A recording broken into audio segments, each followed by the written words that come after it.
This content is brought to you by Uphold, which makes crypto investing easy. I've been a user of Uphold since 2017. They're one of my go-to exchanges. You can buy, sell, and trade cryptocurrencies on Uphold. You can also trade precious metals and equities. They have 10 plus million users, 250 plus cryptocurrencies, and they're available in 150 countries.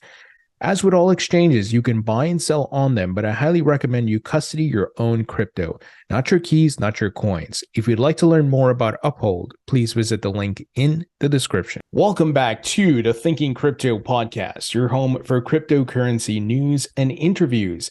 If you are new here, please hit that subscribe button as well as the thumbs up button. And with me today is Phil Harvey, CEO of Sabre56. Phil, it's great to have you on. Yep, same. Thanks for having me. Well, Phil, you're coming all the way from Dubai, and in addition to what we're going to talk about with Bitcoin mining today, I also want to get insight into how Web3 and crypto is growing in Dubai, because there seems to be a lot of action there. But let's start with your background. Where are you from, and where'd you grow up? I've lived in Dubai now for on and off for around 10 years. I was born in a small town or small city, Nottingham in the UK, and traveled around a little bit. I lived in Canada as well, ex-military, and then from there moved into project management, and then into the quote-unquote crazy world of crypto.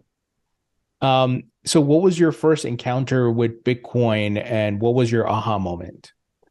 A good friend of mine said to me, "Listen, you got to put money in this." This was back in 2014, early days, and it was in dark coin at the time, which is now Dash. So I went off to an ATM and put the equivalent of $1,000 into some random person's account. I purchased these on local Bitcoin at the time. So 4 or 5 BTC turned up in a wallet, and then I traded those immediately for this elusive dark coin, and then inevitably that disappeared into pennies. The friend of mine, we obviously stayed in contact, and then about 18 months later, he was like, "Listen, you got to figure this out. So change this wallet and download this and update that." And then that turned into a considerable amount of money, and then I was hooked. I realized then that this wasn't just a flash in the pan. And what's interesting is the conversations that we have today with fellow investors or people that we meet on the street are the same conversations that were had with me and buddies and strangers in 2014 that, Bitcoin's gone. It was at $260, $270 at the time when I first invested, and it already gone. That's it. It already, got to its heights. So those are recurring conversations that, have certainly been happening since I've been in the space. Well, you're definitely a Bitcoin OG. I mean, 2014, there's a lot of people who wish they had gotten into Bitcoin and crypto back then, and getting Bitcoin under, $1,000 just it's kind of unheard of these days. So really, really cool story. Tell us about Sabre56. 56. I'm getting the numbers confused here. Give us an overview of the company, its mission and services. Sure. So we've been in the space for about 2.5 years now, and we primarily set out to consult for clients in the space. So we've worked with some of the bigger brand names out there.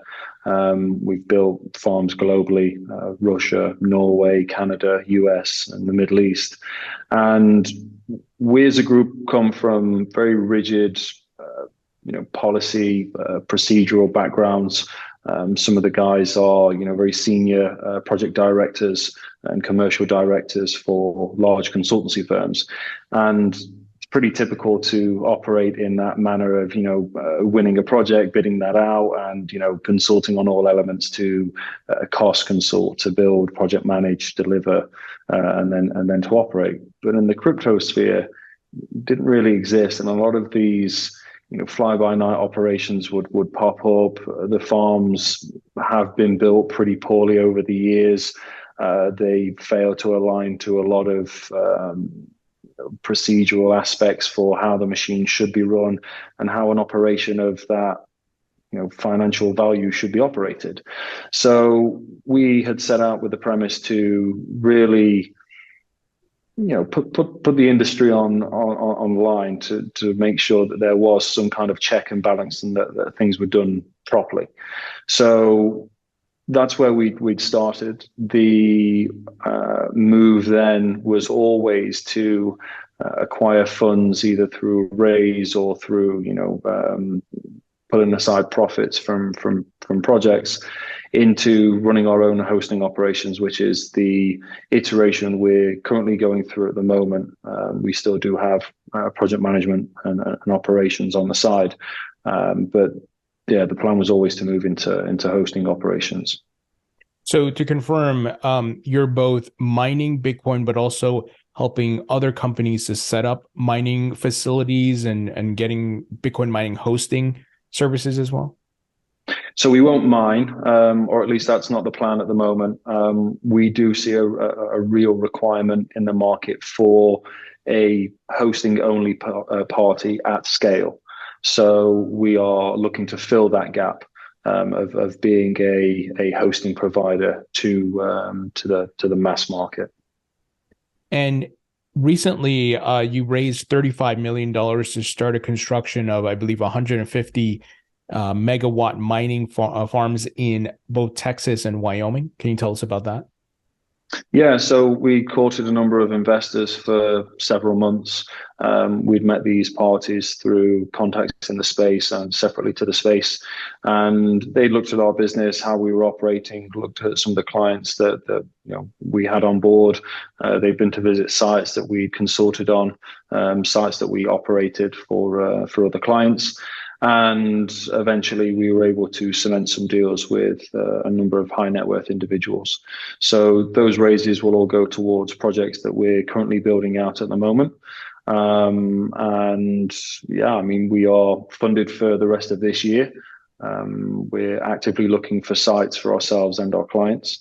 And the goal will be for next year to roll those profits back in and to constantly deliver and develop between 100 to 200 megawatts year on year for the next 4 or 5 years. And as far as the mining equipment and the energy sources that are being used, I know you have multiple locations across the US and around the world.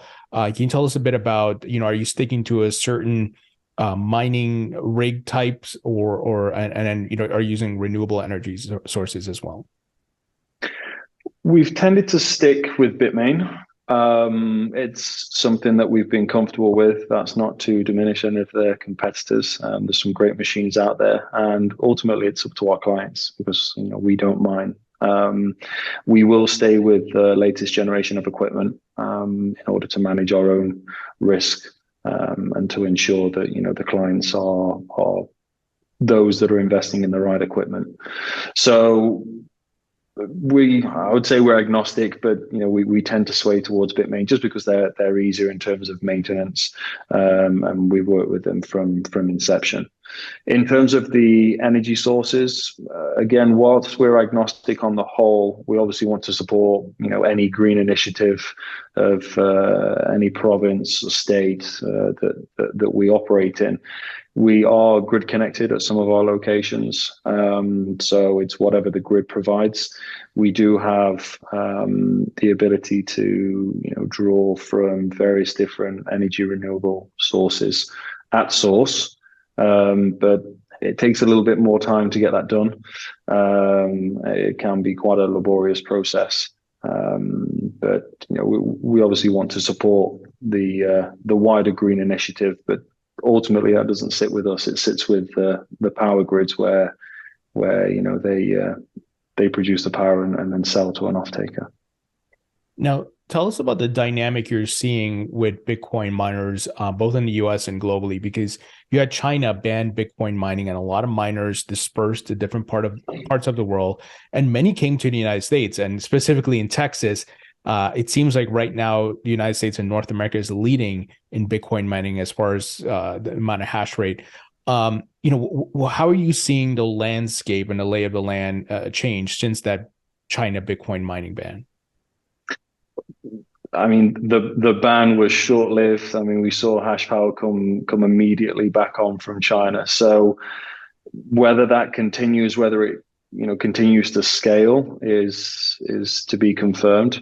We've seen hash power migrate immediately from China over to to Russia, to Kazakhstan, Kyrgyzstan.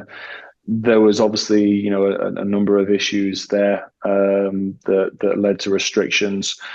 More so, government capitalizing on the fact that there was, this overnight industry that was coming over, certainly with Kazakhstan in terms of tax, and then obviously the Russia political situation. So the balance of that hash power obviously migrated over to the US, but it was certainly what we saw was a little bit of a higher barrier to entry to the Chinese miners into the US. It was easier for them to go to, Russia and Kazakhstan. The parties that did make it through into the US, they've obviously had to go up against some of the listed entities and the funds that we're now seeing in the space.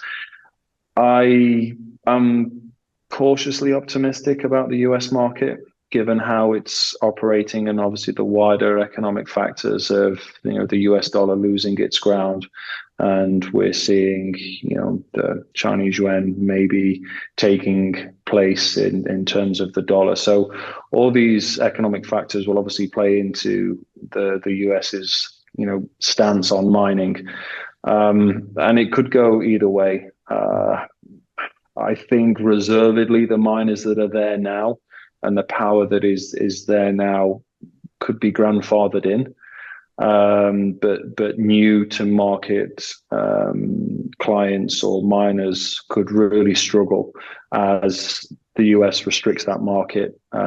First of all, to find out, okay, what's actually going on, what impact will this have on our dwindling currency power globally? Is this something that we can capitalize on? Is this something that we need to capitalize on because we're losing out, on the power of our dollar? So there's a number of different factors that would weigh into that.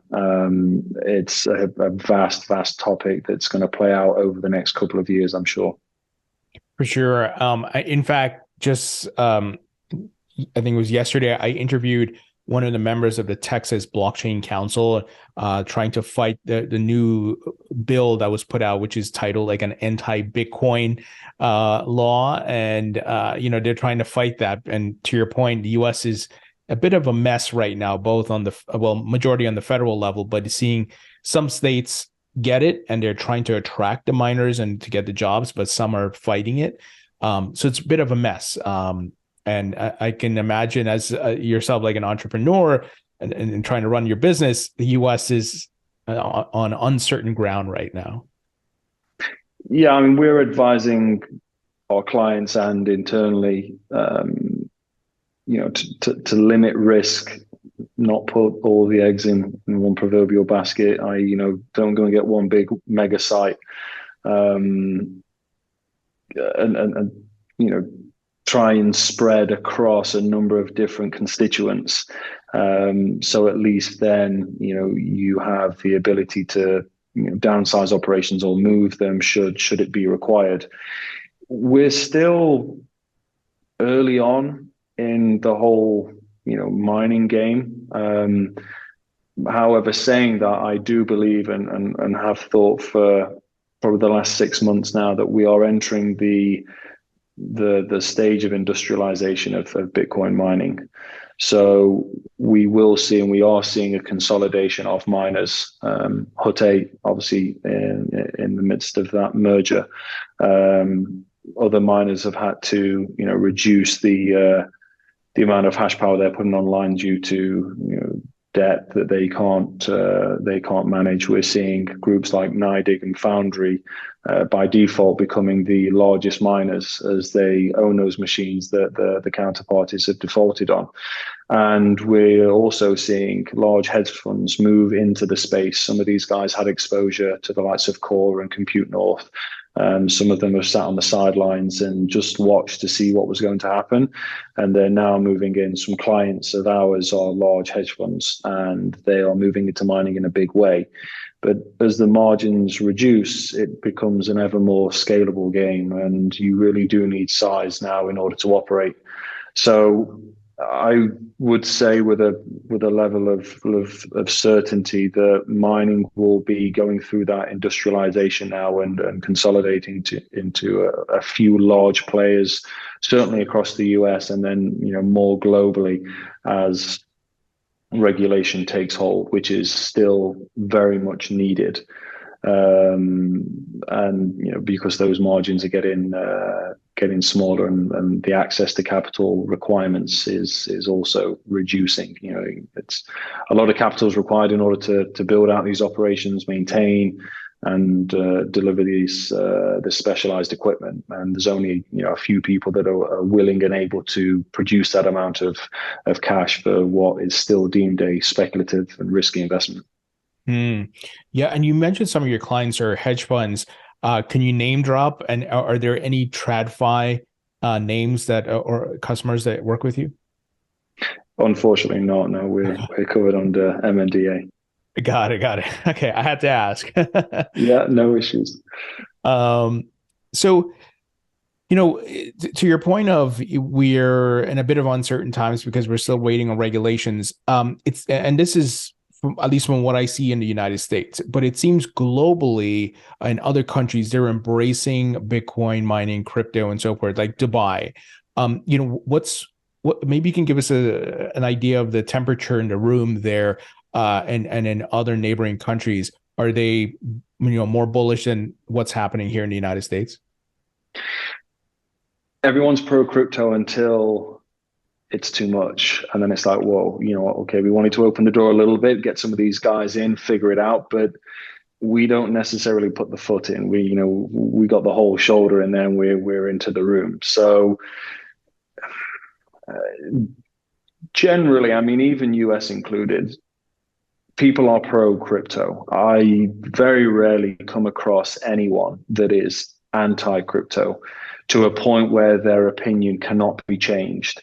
And it's more, and not to say that, I set out to change opinions, but once you understand why they are not necessarily against crypto, but they have an altercation with it, it's most of the time through lack of understanding, and not to say that they are, not as educated.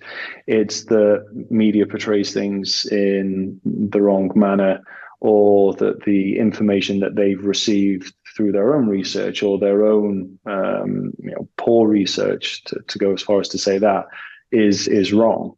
The whole Texas bill is case in point.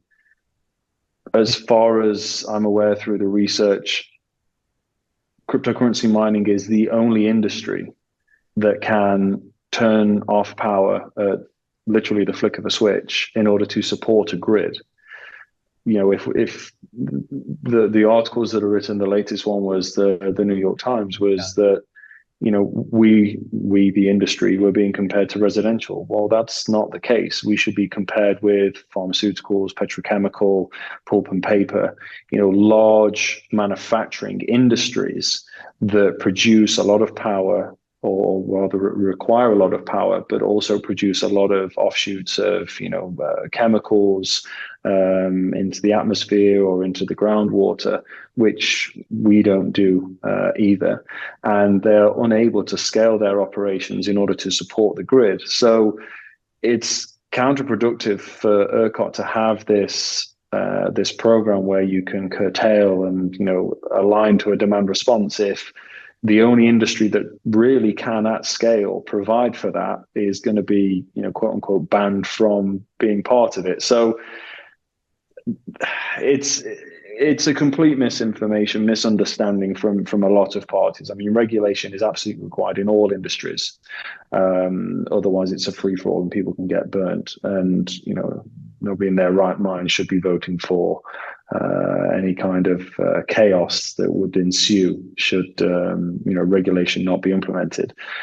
But for regulation to be implemented, it needs to be understood. And unfortunately, outside of crypto, we can be seen as cowboys. We act very quickly.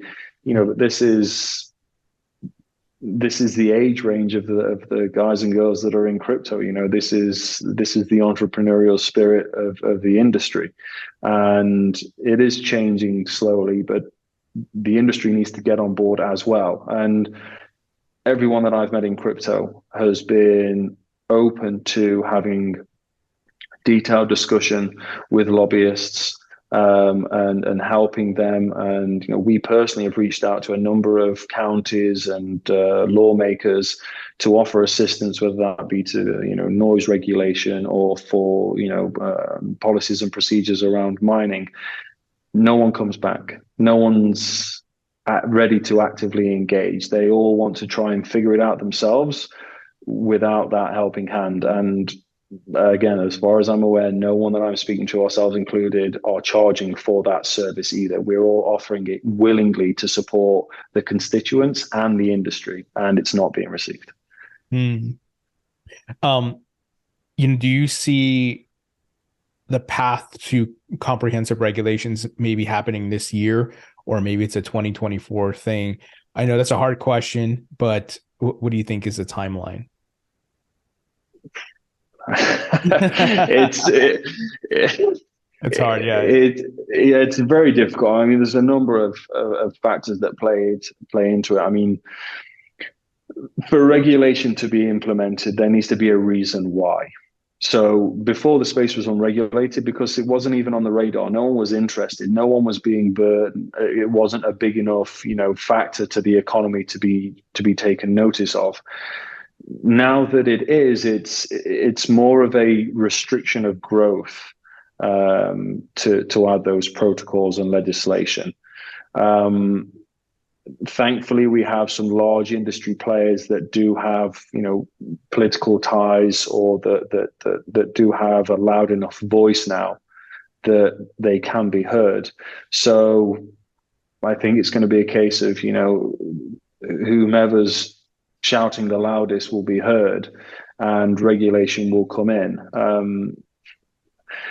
Regulation in crypto as well is such a broad term. I mean, we have so many different facets of crypto. So which part's going to be regulated, and how is that going to be regulated? And if you sit on the regulator's side, it's a bit of a fucking mess for them to look at this and think, right, how do we sort this out? What is crypto? Because if you ask the general person on the street, they're going to say crypto is Bitcoin.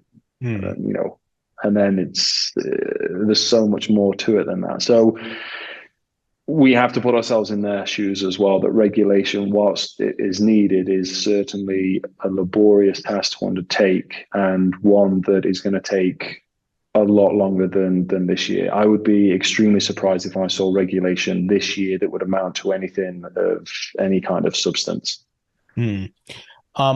Let's talk a bit about Bitcoin's price movements, because right now it's sitting around 30K. We had, of course, our bear market bottom. It's running up. First, are you a believer in the Bitcoin 4-year cycles with the halving, and how the price moves with the supply cut? And, are you seeing more demand or more customers, more hedge funds coming in saying, okay, we want to mine because the next halving is coming up? So we are, believers in Bitcoin, and that it will double every 4 years. We keep data from 2011, so when the first mining rigs came online. And what's interesting to note, which I believe is missed by a lot of people, is even though the revenue per terahash is dropping, the revenue per miner has remained by and large pretty stable. So an S1 and S2, your hash power was 0.3 and 1 terahash, and you could be earning an average of $1,000 per terahash. But if you only have 1 terahash, you're only earning $1,000. Fast forward to the heydays of the S19, and you could be earning $1,000 a month, although you've got 190 terahash. So the revenue per machine has remained pretty constant. Yes, there's been ups and downs as with any cycle, but I'm always amazed when I see an article which is now daily. The amount of market hash continues to increase. Well, yes, obviously, there's more machines going on. Hash power will constantly increase. Get over it. It's going to continue. Likewise, if the hash power increases, what will decrease will be your revenue per terahash, which is inevitable. If there's more on the network, there's less to be shared. So those will constantly be the two factors, which is why we're moving into this industrialization. Now, to get onto the BTC price, we have a 30K ticket at the moment for a single Bitcoin. Regardless of that, what that actually translates to in terms of a revenue per terahash on a monthly basis is around about $2.50 at the moment per terahash per month. Irrespective of what you can do with Bitcoin, who's investing in it, what bonds are maturing, what positions are open and closing, the underlying asset and value attributed to Bitcoin is the mining. And whenever you want to see what the mining price, or rather the equivalent Bitcoin price should be, have a look at the revenue per terahash. If the miners are making money, and making money at the moment should be around about $1.50 revenue per terahash per month at about a 4-cent power range, then BTC is at a good price. So at the moment, miners should be making around about 40 to 50% net profit per month. Which is healthy. I mean, if you look at any other industry and they're making 40, 50% a month, that's a good margin. Good margin. We tend to get tainted by, 90% net profit per month. I mean, it's not reality. So we are seeing people move into this space, but we are realistic in the advice that we give and tell, look, just because BTC is at 30K doesn't necessarily mean you're making more. Look at what you're actually earning as a revenue perspective based on the machines that you have online. That's what you need to attribute, and then have a look at your 12-month rolling average, your year-to-date average, halving to date average, and that will give you an idea of what that return period could look like for those machines. And this is another hard question for you. Are your clients, the Bitcoin they mine, are they holding it right now, or are they selling some of it, or is it a combination of both, selling half of it, holding the other half? The sensible ones are implementing a liquidation strategy that looks like 30% hold and the rest of it is liquidated. I've always been baffled by the HODL strategy. I get it, but at the end of the day, it's a risk. I mean, when Core Scientific, unfortunately, but inevitably went bankrupt, which we predicted about 8 months before it happened, it made no sense for them to keep storing the Bitcoin. You have to liquidate. I mean, yeah, I know they understand that they have a board of directors, and direction isn't necessarily by one individual, it's by a group, but it made no sense. You have to liquidate. I mean, it's never going to constantly go up, and the market was far too buoyant. So you need to understand and review your risk profile, and the opposite side of that coin was filing for Chapter 11. So realize those gains. You can't store it all. You have to forgo being greedy, and you can always mine more if you do sell. Yeah, I mean, to your point, you're a business. You have to operate. You have to keep the lights on, so you have to liquidate some of it to keep it. It's not like you're an individual. Like, I'm holding majority of my Bitcoin. I take profits here and there, but I don't need to cash to pay the operating up expenses or anything like that. Yeah. So it doesn't make sense that they weren't selling some of the Bitcoin to at least keep the lights on. But if that was your only source of revenue, would you say, okay, wife, kids, home, it's okay, we're going to just live off fumes in the hope that, or would you take the executive decision to sell some of, if not all of, or the majority of, in order to fund your life, which is the same thing as funding a business, which just for whatever reason seemed to miss a lot of these larger businesses, and it was inevitable that the doors were going to close. Yep. Now, what are your thoughts on what's happening in El Salvador? Because there seems to be a model here or a template that they're setting up that other countries can do, making Bitcoin a legal tender, attracting Bitcoin and crypto entrepreneurs. They passed some recent tax-friendly bills and so forth. I think they're going to launch a Bitcoin bond. They're going to do volcanic mining. What are your thoughts there? And could other countries do the same? Yes, absolutely. Other countries could do the same, but then you also have to look at the geopolitical risk of El Salvador.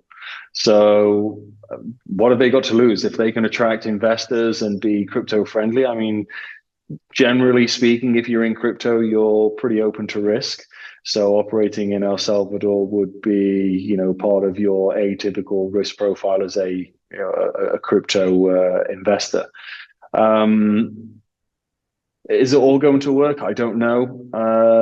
But like I said, they've got nothing to lose. So, why not try these programs? And, they have the advantage of being an early adopter and first mover advantage in trying these things out. If it doesn't work out in all respect, then okay, at least they tried and they're being progressive. And that's ultimately what the world needs. We need to try, and it's absolutely fine to fail because we're not going to succeed any other way. And as you've correctly pointed out, there are other countries and states, provinces that are looking at El Salvador and implementing in their own way, using crypto to transact in certain ways. And we are seeing that wider market adoption. But no one really knows at the moment which crypto to use, how really to use it. It's still very much jumping on the back of the bandwagon.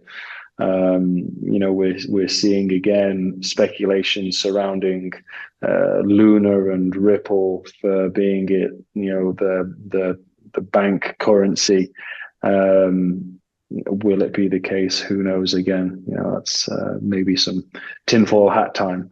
But Bitcoin's got use cases. It an everyday currency. I don't believe so. I believe BCH is probably better for that in terms of a SHA-256 algorithm. But sure, El Salvador, go for it. See where you get to, and if it works out, props to you. If it doesn't, you've not lost anything. For sure. And you mentioned BCH. Are you guys mining any BCH or other proof of work tokens? Clients of ours do, yeah. But in the past 4 years or so, what you've seen is the pools, flip between a number of SHA-256 algorithm coins. So by default, they mine them, but typically they all liquidate into BTC. Now, Bitcoin, you just mentioned like utility, not great for day-to-day transactions and going to buy groceries or something, but as a store of value, as digital gold, as some would say, I think it's certainly maturing into that. Do you expect to see kind of like MicroStrategy, more companies adding Bitcoin to their treasury or balance sheet? And could central banks also hold Bitcoin eventually, maybe in 10 years, right, as they do physical gold? We've already seen it, right? Tesla jumped on this and, everyone got really excited about it. But if you ran the figures, it was only a fraction of what they were making was put into Bitcoin. But still, it shows faith in the wider market investing into our world.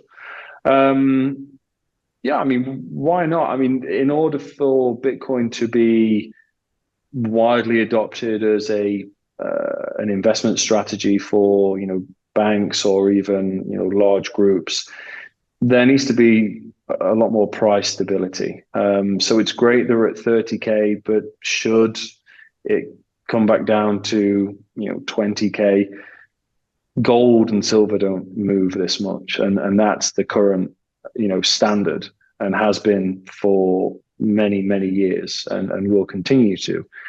And should Bitcoin become, the digital version of, which I also believe, is possible, there needs to be less of a swing. But considering the last couple of cycles of the halving, and the BTC needs to double in order for miners to earn the same revenue. It's going to be difficult. It's going to be tough. But yeah, it certainly has a strong use case for that. So hard question for you. Where do you see Bitcoin in 5 years' time as well as 10 years' time? And not necessarily price prediction. I think we can agree the price will go up. But, as far as adoption, and along the lines, maybe the question I just asked about, people putting in their treasuries and a balance sheet. I think adoption for treasuries is going to be there. I mean, we're already seeing it. So it would make sense that, that would continue. We're seeing groups like Fidelity already opening up for their mortgages into this and onto to pensions. So I think we're already there, to be honest. I think it will become more of a norm for that to take place. In terms of wider adoption, it's all going to hinge around regulation and how that's regulated. I mean, if it's regulated to the point of restriction, then it's going to be very tough. I've always said, if you want to prohibit Bitcoin, stop the liquidation at the banks. I mean, it doesn't matter about the mining and anything like that. I mean, if you can't liquidate and turn it into a usable currency, then that's all you need to do to stop crypto.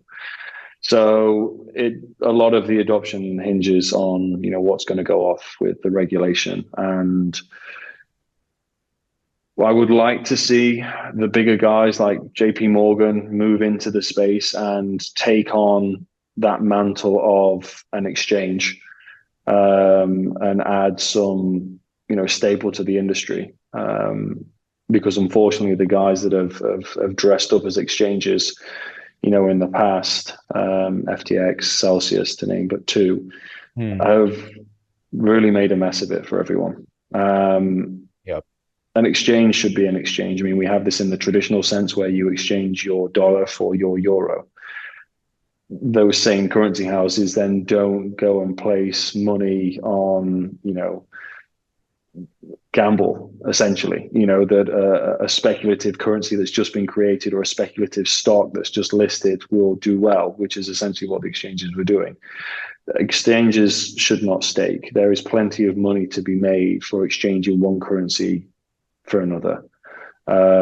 It's when greed takes over. So I would like to see, and I'm bullish on some of these larger Wall Street brand names moving into the space and taking over some of the more cowboy-esque lines of business. Yeah, it's certainly a maturation of the industry, and like you said, more TradFi adoption. What's on your roadmap for 2023 for Sabre? The 150 megs is obviously what we're pushing forward with. So at the moment, we have 65 megs under construction at various different stages. We will actually energize the first 10 megawatts in 2 weeks in Wyoming. And we're looking at other sites at the moment. So 150 megs is where we want to be for hosting this year. In addition to that, we look at another 150 megawatts for operations to add to the continual 50 megs that we already have.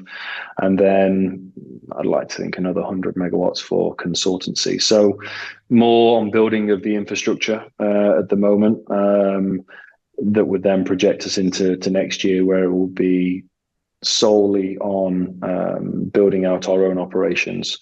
We may still consult to a few clients depending on size and scale, and providing that comes with the operations as well as the project management. But for this year, it's still going to be a mixture of all three business lines. Awesome. So I got some wrap-up questions here for you.